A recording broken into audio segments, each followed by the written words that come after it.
నారా చంద్రబాబు నాయుడు.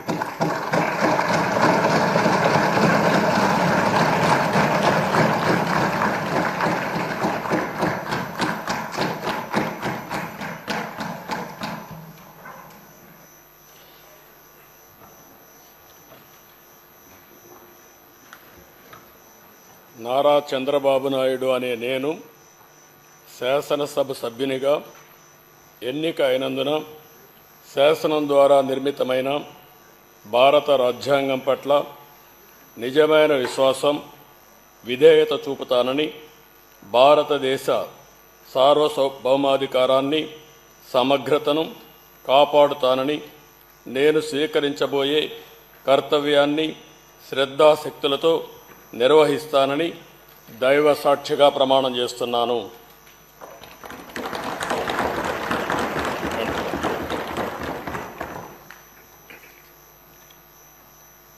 ఆంధ్రప్రదేశ్ శాసనసభ సభ్యుడైన నారా చంద్రబాబు నాయుడు అనే నేను సభ నియమాలకు కట్టుబడి ఉంటానని, వాటిని అనుసరిస్తానని, సభా మర్యాదలను పాటిస్తానని, సాంప్రదాయాలను గౌరవిస్తానని దైవ సాక్షిగా ప్రమాణం చేస్తున్నాను.